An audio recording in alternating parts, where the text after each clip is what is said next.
आशा करता हूं आप सब बहुत अच्छे होंगे। मेरा नाम है सिद्धांत अग्निहोत्री। स्टडी ग्लोस पे आपका बहुत बहुत स्वागत है। कोविड-19 से पहले या अभी भी दुनिया का दूसरा सबसे फैलने वाली बीमारी कौन सी है? TB, tuberculosis. आपने नाम सुना है टीबी का? बिल्कुल सुना होगा। TB is the second most infectious disease after कोविड-19। आज भी हर साल 15 लाख लोग टीबी से मर जाते हैं। भारत में सबसे ज्यादा टीबी के पेशेंट्स पाए जाते हैं, हालांकि अब ये डिक्लाइन पे है। कौन सा बैक्टीरिया है? Mycobacterium tuberculosis. TB is caused by bacteria, Covid is caused by virus. Comment box में ये बताओ। बताया मैंने कई बार, वायरस और बैक्टीरिया में एक बहुत बड़ा फर्क होता है। एक ही डिफरेंस बताना, वो क्या होता है? चलो कमेंट बॉक्स में बताओ। It still a monster killer. तो सबसे पहले टीबी के बारे में आप ये चीज जान लीजिए, ये बैक्टीरिया के कारण होता है। छींक दिया, हंस दिया, ड्रॉपलेट्स अंदर गई, ठीक है, ड्रॉपलेट्स अंदर गई। अगर आप टीबी पेशेंट्स के बिल्कुल बगल में हो तो छींकने हंसने थोड़ा सा दूर रहना चाहिए। वो ड्रॉपलेट्स अगर आप इनहेल करोगे वो आपके अंदर जाएंगी और आपको टीबी हो सकता है। तो basically Mycobacterium tuberculosis, this is the bacteria. So it's a bacterial disease जो आपके लंग्स को अफेक्ट करता है। लंग्स से ही तो आप सांस लेते हो ना, एल्वियोली में ही आप सांस लेते हो, सब कुछ वहीं से ही कंट्रोल होता है। ज्यादातर केस में आपको पता ही नहीं चलेगा। लेटेंट टीबी, जब आपको पता ही नहीं चलेगा कि भाई हमको टीबी है, हल्की हल्की खांसी आएगी, लेकिन जैसे जैसे ये प्रोग्रेस करता रहता है वैसे वैसे आपके लिए प्रॉब्लम होने लगती है, ठीक है ना। तो सिम्टम्स की अगर बात करें तो इसमें कॉफिंग, लगातार आपको खांसी आएगी, ठीक है। वेट लॉस तो लगभग हर बीमारी का सिम्टम होता है। एकदम से वेट लॉस होने लगे तो एचआईवी, डायबिटीज, कैंसर, टीबी, सबका। फिर चेस्ट पेन, ये एक अनयूजुअल सिम्टम होता है। आपको अगर चेस्ट पेन फ्रीक्वेंटली हो रहा है, ठीक है, हफ्ते में 4-5 दिन या हमेशा ही हल्का हल्का दर्द रहता है, तो आपको टीबी के चांसेस या हार्ट डिजीज के भी चांसेस हो सकते हैं, ठीक है। लगातार थकान रहना, it's a very common symptom. Then बुखार, देन भूख चली जाना, ठीक है। इसमें सबसे जो इंपॉर्टेंट सिम्टम है, एक तो खांसी, क्योंकि लंग्स को अफेक्ट करता है, खांसी आना, सूखी खांसी आना। देन चेस्ट पेन, आपके चेस्ट पे दर्द होना। तो अभी अगर आप देखो 2015 में लगभग 20 लाख के करीब डेथ्स होती है। 95% जो डेथ्स हैं they are in developing countries. Developed countries के पास तो सारे संसाधन हैं। ये इंडियन एक्सप्रेस का बहुत ही अच्छा आर्टिकल है, एडिटोरियल है, जिसको मैं आपके सामने लेके आया हूं। तो ये जो टीबी ड्रग्स होते हैं, these are the first line defence, दवाइयां हैं, ठीक है ना। लेटेंट टीबी के बाद होता है एक्टिव टीबी। एक्टिव टीबी को हम एंटीबायोटिक्स के थ्रू ही क्योर करते हैं, लेकिन प्रॉब्लम ये है कि एंटीबायोटिक्स, अभी मैंने एएमआर, एंटीबायोटिक रेजिस्टेंस पे लेक्चर लिया था मैंने, ठीक है। होता क्या है कि जब आप एंटीबायोटिक्स लगातार एक बीमारी को देते रहेंगे तो वो जो बैक्टीरिया वायरस होता है ना, वो रेजिस्टेंट हो जाता है। बैक्टीरिया, वो रेजिस्टेंस को कोई फर्क नहीं पड़ेगा, तो आपको ज्यादा एमजी की एंटीबायोटिक देनी पड़ेगी। तो इस पर मैंने लेक्चर लिया, आप जरूर देख लीजिएगा। तो अब इसको एंटीबायोटिक से ही ट्रीट जो है वो किया जाता है। पहले 9 महीने तो आपको दवाइयां ही दी जाएगी, ठीक है।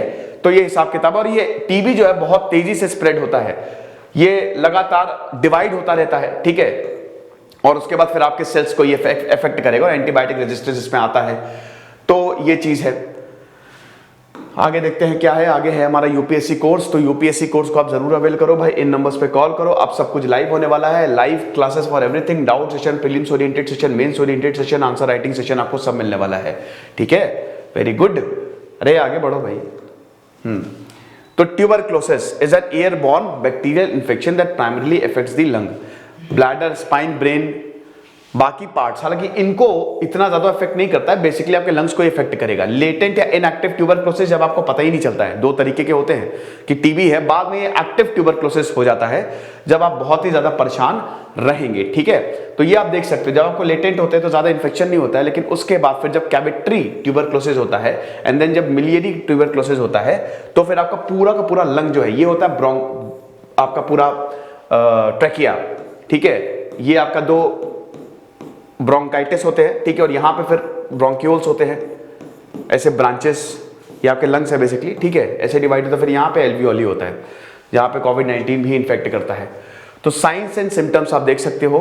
पहले तो देखिए, ब्लड कफ की अगर बात करें, ये other parts of the body में भी मैं बताया ना, ये वाला आप देख रहे हो ना, कि जो आपका ब्रेन, ब्लैडर, जॉइंट, ब्रेन, ये other parts of the body में जब फैलेगा तो सबसे बड़ा सिम्टम, आप जब खांसोगे, ये एक्टिव टीबी का भी निशान होता, तो खून आएगा आपके खांसने में, या जब आप थूकोगे खांस के तो खून आएगा, और ये बहुत ही dangerous system, it is also a very important symptom to look for.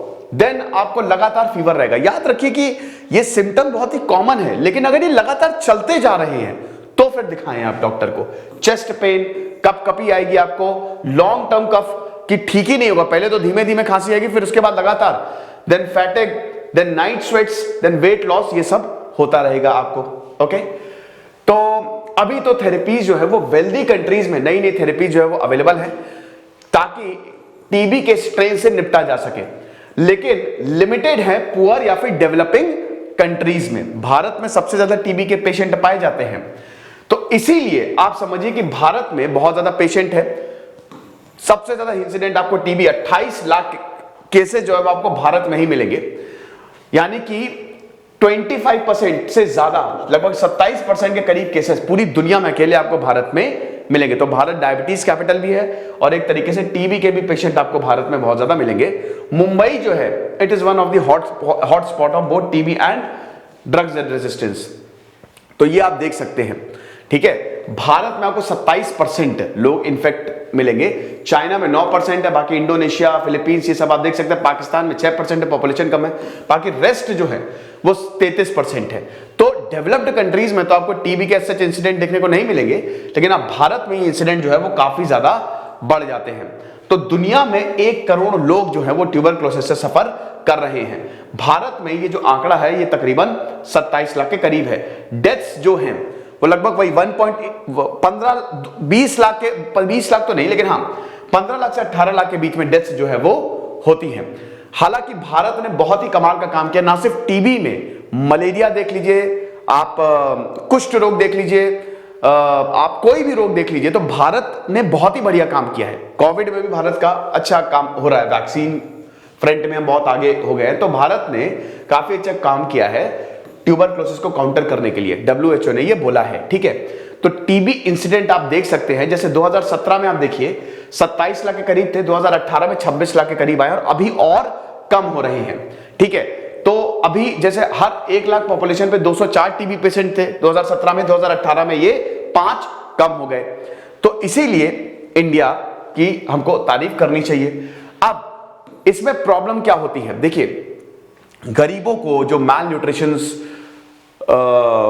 जो गरीब हैं, जो कुपोषण के शिकार हैं, या जो बहुत ही पॉल्यूटेड सिटीज में रहते हैं वहां पे, या बहुत गंदगी में रहते हैं, वहां पे ये चांसेस ज्यादा हैं कि आपको टीबी पकड़ ले। मुंबई अर्बन प्लानिंग ने cheap labour available in urban centres ये प्लान किया है, ताकि they build high rises with barely 3 meters over 3 yards between buildings. Some neighborhoods are also densely packed with people that despite being by the shoreline of the Arabian Sea, people living that they get no sunlight, no fresh air. Sunlight और fresh air बहुत ज्यादा जरूरी है। जितना ज्यादा गरीब आपने झुग्गी झोपड़ियों में देखोगे बहुत ही कॉम्पैक्ट, तो एक को टीबी हुआ सबको टीबी होगा, ठीक है। तो ये बहुत ज्यादा दिक्कत है।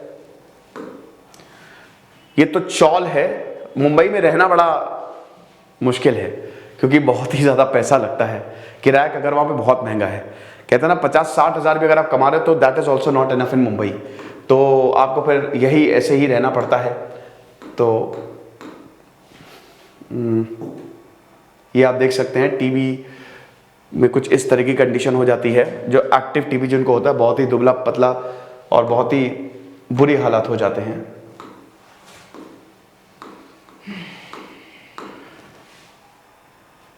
मुझे लगता है बाकी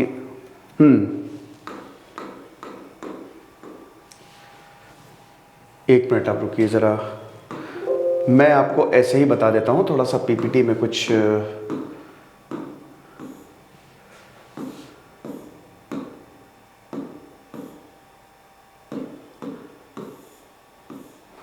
ऐसे ही समझा देता हूं मैं, ठीक है। यहीं पे मैं लिख के ही आपको बता देता हूं, लेकिन लिखेगा नहीं है। देखिए टीबी को कंट्रोल कैसे किया जाए यार, ये तो कमाल ही हो गया। यही दिक्कत रहती है कई बार अक्सर कि टीबी जो है why it is quite difficult to control in India. तो सबसे पहले तो corruption and lack of unaccountability, जो करप्शन होता है and the lack of unaccountability, ये अटक गया है। कई बार क्या होता है कि कुछ पीपीटी जो है वो अटक जाती हैं, कुछ स्लाइड्स जो है, एक बार और ऐसे ही हो गया था, बट कोई बात नहीं। चलिए अब हम इसको कंट्रोल लिया, अब हम इसको शुरू करते हैं। आई होप आपको दिख रहा होगा। तो भारत में टीबी को कंट्रोल करना क्यों इतना डिफिकल्ट है? भाई देखो, एक तो अगर आप गरीब हैं तो definitely you will be untreated. गरीबों की तो वैसे भी कोई सुनवाई होती नहीं है, तो अगर गरीबों की कोई सुनवाई नहीं हो रही है, कंपैशन नहीं है, सिस्टम जो है वैसे एकदम भरा पड़ा है, अगर अमीर है तो आप बढ़िया तरीके से इलाज करवा लेंगे, लेकिन गरीब है तो प्रॉब्लम होगी। तो इसका क्या सोल्यूशन है? सोल्यूशन ये कि सरकार जो है वो टीबी के लिए स्पेशल स्कीम्स निकाले, ज्यादातर गरीबों को इंश्योर करे। आयुष्मान भारत एक बहुत अच्छी कोशिश है, ठीक है ना। फंडिंग हमको चाहिए, फिलैंथ्रोपिस्ट एक्टिविटीज हमको चाहिए, मतलब यहां पे प्राइवेट और सरकारी दोनों ही प्लेयर्स साथ में आए ताकि हम टीबी को खत्म कर सके। रिस्क फैक्टर्स क्या है? रिस्क फैक्टर्स की बात करें दोस्तों तो इसमें डेफिनेटली मैल न्यूट्रिशन, पॉल्यूशन, उसके बाद unhealthy lifestyle, then smoking is also big factor, big risk factor, alcohol, ये सारे रिस्क फैक्टर्स हैं। और सोल्यूशन यही है, दो चीजें। सबसे पहले तो लोगों को दवाई मुहैया कराओ, टीबी दवाई से जाता है। देन उसके बाद काउंसलिंग केयर, क्योंकि लोगों को लगता है स्पेशली गरीबों को कि टीबी गया तो गया। देखिए, गरीब का गरीब होना अभिशाप नहीं है, गरीब का बीमार पड़ना अभिशाप है। अगर वो बीमार पड़ गया तो उसने जो कुछ थोड़ा बहुत बचाया ना वो सब चला जाता है इलाज में, ठीक है। तो ये सरकार को थोड़ा सा देखना पड़ेगा। फिलहाल ये छोटा सा लेक्चर था, TB is the most prevalent disease after Covid. तो और अगर ऐसे बात करें तो इट इज 13 वो लीडिंग डेथ की अगर बात करें तो टीबी 13वें नंबर पे आता है, लेकिन इन्फेक्शियस बहुत ज्यादा है, ठीक है, क्योंकि ये एयरबॉर्न है।